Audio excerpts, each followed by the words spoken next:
quand je vais faire l'analyse sur le gouvernement, il ne faut pas qu'on mélange les choses. La ligne a séparé en mot sikoyo avant d'avancer, parce que je suis sûr que tu diras que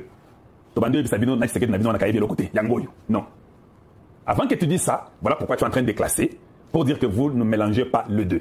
Je le répète avant d'évaluer. Tshisekedi est le président qu'on voulait. C'est le président qu'on voulait. Nous l'avons choisi. Moi, personnellement, je l'ai voté parce que je voulais que lui soit le président du Congo. Toyokani. Tobetana solo. Mais maintenant, quand vous choisissez quelqu'un pour qu'il soit votre président, le peuple a ce qu'on appelle les désirs et la volonté et les choix de ce qu'ils veulent de leur nation. Et notre priorité de ce qu'on voulait de notre nation, mettre fin à la guerre pour que les Congolais ne meurent pas. Tout ça au Canada. N'a pas placé Malamou pour que tu ne viennes pas me dire que Tshisekedi, nous vous disions que ce n'était pas lui. Non, quand tu dis ça déjà, moi avec toi on ne s'entend pas. Peut-être en catégorie haineux. Parce que comme il a fait un gouvernement budgétivore, cela veut dire que Tobando Sabino Yangoyo. Non, tu pouvais avoir un autre président qui n'a pas un gouvernement budgétivore. Mais peut-être celui-là les vendre la nation. Tu vois, non? Donc tu n'as pas raison à ce niveau-là. Ici, je vais départager les choses. Je vais faire une critique constructive sur le gouvernement, sur ce que Tshisekedi est en train de faire avec ses amis qu'il maintient comme ministre. C'est la vérité aussi de la vérité, hein. Il n'y a pas de cachet ici. Et je vais aussi montrer, de l'autre côté, les biens de l'avoir eu comme président en 7 ans, où le pays a été vendu, où nous avons perdu 31 ans de destruction et de génocides. Alors il ne faut pas que nous puissions mélanger les deux. On va séparer et on va expliquer. Est-ce que je suis clair? Mouloniche. Tu veux gagner, hein? Nous sommes clairs? D'accord. Donc, je ne suis pas d'accord avec les étudiants qui vont venir dire, mais on t'avait dit que Tshisekedi n'était pas celui-là qu'il fallait qu'il donne. Non. Je ne suis pas d'accord avec ces étudiants-là. Il fallait lui pour mettre fin à la guerre. Parce que la prophétie est tombée sur lui. Et Dieu l'a choisi lui. Nous voyons, il n'y a pas caché. Et nous tous, nous comprenons que c'est lui. Il est le seul qui a dit non. Monter, descendre, il a dit non à Kagame. Voilà, il faut que tous les Congolais puissent l'acclamer et dire que non. Tshisekedi a fait un bon travail d'avoir dit non à Kagame et d'avoir refusé pour aller au Biso Naboumbu, où il y a un ennemi à Congo. Là, si vous dites comme ça, nous sommes très d'accord. J'ai fait une émission il y a 3 semaines. J'ai dit ceci. Moi, je crois que Tshisekedi était le président qui allait ramener la paix. Et je ne croyais pas que Tshisekedi était le président qui allait construire le Congo. Les gens m'ont attaqué. Ils ont dit tout ce qu'ils disent. Je leur ai dit, n'a pas de crédit. Même si vous attaquez beaucoup Gangate, et puis vous n'avez pas preuve nasima. Parce aucun chic natanga, aucune connaissance nazango, aucune koyeba nazango. Donc dans tous les domaines, je vais parler et tu ne pourras pas. Alors, sois calme, c'est la calme. Vous avez compris. Mais maintenant ici, moi je dis que je pense que Tshisekedi n'est pas le président qui allait construire. Toi viens avec les preuves. Il ne faut pas toujours parler parce que tu es de la catégorie familiale ou la catégorie de l'IDPS qui croit que c'est Tshisekedi ou rien. Non, non, c'est pas vrai. Moi, je crois pas comme ça. Je crois qu'il a une mission. C'était la mission de mettre la paix. C'est une mission très grande, une mission qui n'est pas donnée à n'importe qui. Et je crois dans son grand cœur, je crois qu'il est parmi les meilleurs du Congo qui ait ramené la paix. Et c'est accompli avec lui. Ça, tous les Congolais doivent reconnaître et puis doivent comprendre que c'était lui que Dieu avait choisi. De toute façon, si vous regardez même bien, parce que tout moi, c'est ce que Tshisekedi a fait pour que la guerre termine. Il avait les traîtres même dans sa cour. Ce sont des vérités, non? Oui, Tshisekedi. Les traîtres même dans sa cour. Qu'est-ce qui empêchait que les traîtres les tuent? Ils n'ont pas pu parce que Dieu avait dit non. Vous me direz que c'est la diplomatie de Tshisekedi qui a fait que la guerre termine. Je dirais oui, mais en moitié. La grande partie, c'est Dieu. C'est Dieu qui a dit, finalement, je vais libérer ce peuple. La preuve est que chaque jour, quand Donald Trump parle, c'est pas Tshisekedi qui nous dit de parler. Il parle parce que c'est Dieu qui les possède, qui dit que les Congolais sont morts nombreux. Donc, en quelque part, ça ne dépendait même pas de Tshisekedi.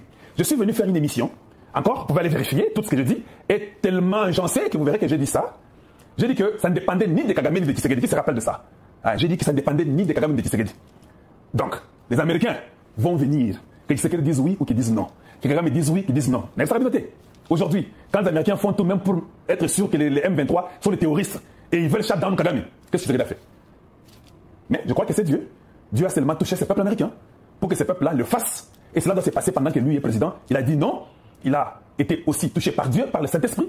Il est entré en contact avec les Américains. Les Américains ont dit oui, Dieu a fait de façon que Donald Trump ne meure pas. On tire, il ne meurt pas. Dieu le préserve pour qu'il vienne accomplir cette mission-là pendant qu'il est président.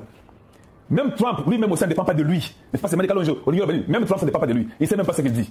C'est-à-dire que les esprits qui les ont possédés pour accomplir et remettre la paix au peuple saint du Très-Haut qui est le peuple congolais. Mais, pour maintenant construire, j'ai posé encore, j'ai dit aux gens, venez, prouvez-nous, parce qu'il ne faut pas que vous comme on dit chez nous. Koboya makambo ya ndekone mususu eza ko matisa rage na nzoto na yebe na mutu na ye. Soko boyi makambo mutu. Ete ozo pas ni ngana lobité na lingi rage matayote.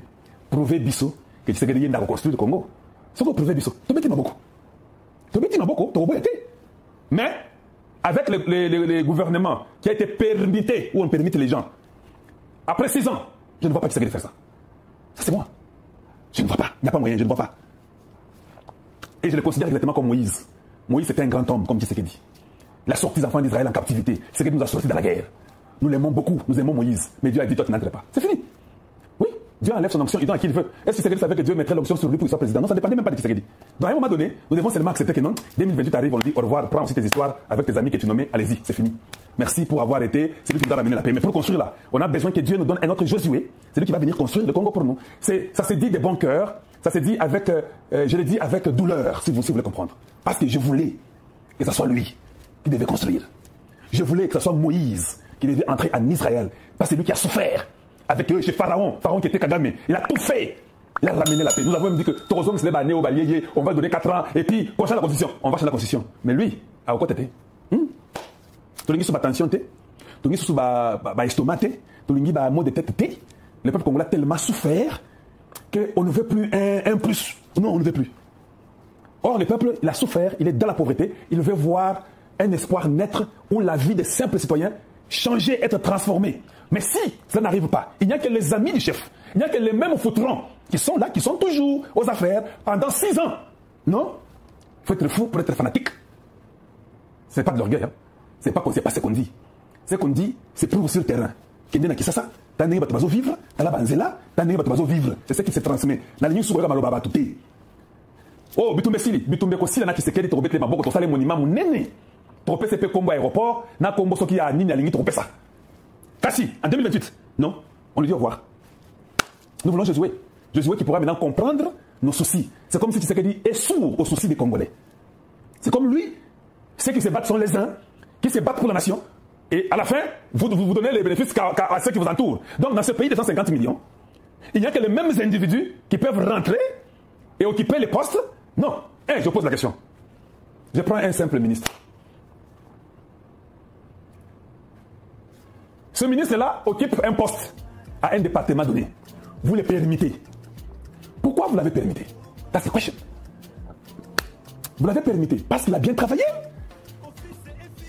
Vous l'avez permis parce qu'il a fait quoi? Mieux vous le laissez même encore là où il était. Parce que si vous le laissez là où il était, comme on n'a pas assez de temps dans votre gouvernement et dans votre temps, dans votre mandat, peut-être ça peut marcher. Maintenant, vous l'enlevez là-bas. Vous donnez un nouveau ministère. Il a échoué là où il était. 2, vous l'enlevez, au lieu de l'enlever, vous le gardez parce qu'il est dans votre équipe. De 3, il n'est même pas le vrai de votre équipe. Ce sont vos adversaires politiques. Ce sont vos adversaires politiques. Tous les gens qui essaient de garder la majorité sont ses adversaires politiques. Dites-moi un peu. C'est pas ça le problème. Ces adversaires politiques qui vous donnent des postes, qui ne sont même pas évalués, qui continuent à voler et qui ne font rien. Parce qu'il y a plusieurs problèmes. Le premier problème, vous avez remis les adversaires politiques. 2, il vous reste 3 ans. 3, ils vont amasser l'argent pour vous combattre vous-même là en 2028. 4, ils vont vous quitter avant 2028. Comme ils vous ont quitté, il n'y a même pas 6 mois. 5, vous ne les avez pas évalués. C'est-à-dire que Tshisekedi les encourage de continuer à être des voleurs. C'est ça que ça veut dire. Quand vous donnez un travail à quelqu'un, vous n'évaluez pas le travail fait. Vous les mettez en quelque part d'autres, ou bien vous les maintenez. C'est-à-dire que vous cautionnez son échec. Donc, Tshisekedi est d'accord. Alors nous ne voulons plus. L'état où nous sommes, comme la paix est déjà là, on doit être très sévère avec Tshisekedi. Parce que la paix est déjà là. S'il n'y avait pas la paix, on pouvait dire que non. Laissez-les d'abord à Bunda, Bitumba. Tobundi, Bitumba naye. Tolongi naye. Et vous voyez l'argent de l'État être dilapidé, l'argent de l'État, ça coule comme ça. Un gouvernement budgétivore, on doit continuer à clamer. Il faut être fou pour faire ça. Je ne supporte pas quelqu'un qui va faire la rébellion, prendre l'arme pour tuer ses frères parce qu'il ne dirige pas bien. Ça, c'est une catégorie de sorciers, des gens de la très mauvaise qualité. Mais je supporterai quelqu'un qui dira que non, je ne peux pas quand même accepter qu'il y ait un gouvernement budgétivore. Vous allez les condamner en quoi? Vous allez les condamner en quoi? Je n'ai pas la jalousie des gens qu'on a nommés. Je suis très content pour leur famille, je suis très content pour eux. J'ai seulement la jalousie que les Congos, ça ne va pas. On va les construire quand? Mais je n'ai pas la jalousie individuelle. Parce que la majorité de ceux qu'on a nommés, je crois que j'ai quand même un diplôme un peu plus élevé que beaucoup d'entre eux. C'est normal. Donc je n'ai pas la jalousie. Je mange, je dors, je ne dors chez personne. Je ne demande d'argent à personne et je vis bien. Ça, vous devez savoir. Nous, on a parce qu'on a cocaté. On a beaucoup de kututi. En boca. Et puis, focalisons-nous sur le problème de Mboka. Et puis, on va aller beaucoup plus vite. Et il y a quelque chose que je voulais peut-être vous montrer. Où est ça? Voilà. Je crois que j'ai préféré d'abord montrer ça. Parce que de peur que vous puissiez essayer de juger rapidement sans sans raison. Je vais essayer de voir si je peux trouver ce que j'ai besoin. Où est-ce que je peux trouver ça? Oh, pourquoi ça ne vient pas? Pourquoi ça ne vient pas? Je suis en train de vouloir vous lire quelque chose avant que je puisse continuer à faire ce que je fais. Voilà, j'ai eu ça, je vais vous montrer. Je vais lire Ésaïe chapitre 5, verset 20. Je crois que le Congo est une nation chrétienne. Et je crois que tout le monde fera ce que je vais lire. Ésaïe chapitre 5, verset 20. On va faire ceci. Je crois que vous avez ça devant vous. On peut lire ensemble. Malheur à ceux qui appellent le mal bien et le bien mal. Qui changent les ténèbres en lumière et la lumière en ténèbres. Qui changent l'amertume en douceur et la douceur en amertume. Vous avez compris? Donc, c'est de ça que je vais parler. Malheur à ceux qui appellent le mal bien et le bien mal. Qui changent les ténèbres en lumière et la lumière en ténèbres. Qui changent l'amertume en douceur et la douceur en amertume. Ça veut dire quoi? Ici, je dois seulement être neutre envers le peuple congolais. S'il y a l'amertume d'un peuple qui est mécontent que le président Tshisekedi puisse nous donner tant de ministres qu'on ne voulait pas, n'échangez jamais ça en douceur. Malheur à vous. C'est pas moi qui l'ai dit, c'est Dieu qui a créé les gens là. Qui dit que si les gens ont l'amertume, les gens sont mécontents de voir qu'on a un gouvernement budgétivore. Toi, tu viens, tu prends ton micro. Ça, je défie à tous les journaleux, à tous les attachés de presse et les bons journalistes. Si vous appuyez ça pour dire que ce gouvernement, ça va, Fatou Béton, malheur à vous. Parce que vous voulez changer l'amertume du peuple congolais en douceur. Nous ne voulons pas ça. Laissez-nous montrer notre amertume pour que Tshisekedi sache que nous ne sommes pas contents. Toi, ne viens pas nous faire croire que c'est bon. Tshisekedi avait 54 ministres. Je dis bien que Tshisekedi avait 54 ministres. Hier, on fait la permutation, il a 53 ministres. Vous trouvez ça normal? Vous trouvez ça normal? Donc on a enlevé un seul ministre. Un seul. Donc quand nous parlons, on dit il faut 10, il faut 11, il faut peut-être 15, d'autres disent 20. Faites regarder, ils ne nous écoutent pas. Et ça, ce n'est pas la première fois. C'est après autant de temps, 6 ans. Quel argument vous allez encore donner aux gens? Deux fois, les gens vont nous attaquer. Quand tu dis ça, surtout les gens qui sont faibles dans l'esprit, quand tu dis ça, tu es en train de donner les munitions aux ennemis de Fatou. Non, Fatou lui-même donne les munitions à ses ennemis. Tant que vous